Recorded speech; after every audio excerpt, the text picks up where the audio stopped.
ପ୍ରେମମୟ ଶ୍ରୀ ଶ୍ରୀ ଠାକୁର ଅନୁକୂଳ ଚନ୍ଦ୍ରଙ୍କର ଶ୍ରୀହସ୍ତ ଲିଖିତ ସତ୍ୟାନୁସରଣ ଗ୍ରନ୍ଥର ଓଡ଼ିଆ ଅନୁବାଦ ପାଠ।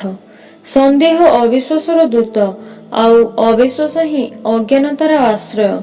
ତପନ ସନ୍ଦେହ ମାନେ ବିଶ୍ୱାସ ବିରୁଦ୍ଧ ଭାବ ଦ୍ୱାରା ଆହତ ବା ଅଭିଭୂତ। ବିରୁଦ୍ଧ ଭାବ ଦ୍ୱାରା ଆକ୍ରାନ୍ତ ହେଲି ମାନେ ଠାକୁରଙ୍କ ଉପରେ ଅବିଶ୍ୱାସ ଆସିଲା।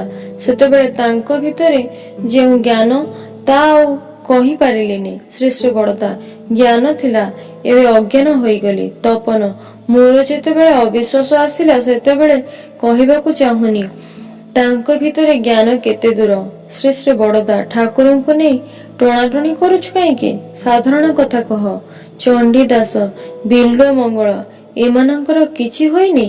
ମା ବାପାଙ୍କୁ ଭଲ ପାଇଲେ କିଛି ହୁଏ ନା? ମୁଁ ପଣ୍ଡିତଙ୍କ ନିକଟରୁ ଶୁଣିଲି ଦେଓଘରର ରାସ୍ତା ଅନେକ ବଡ଼। ସେକ୍ଷଣି ହରିପଦ ଆସି କହିଲା, ନା ନା ଓ ଏତେ ଖରା ଏତେ ଦୂର ଯିବେ କାହିଁକି? ଶେଷକୁ ଗଲି ନାହିଁ, ତେଣୁ ରାସ୍ତା ସମ୍ବନ୍ଧରେ କୌଣସି ଜ୍ଞାନ ହେଲା ନାହିଁ। ଇଷ୍ଟଙ୍କ ପ୍ରତି ଅବିଶ୍ୱାସ ଆସେ ସେହିଭଳି।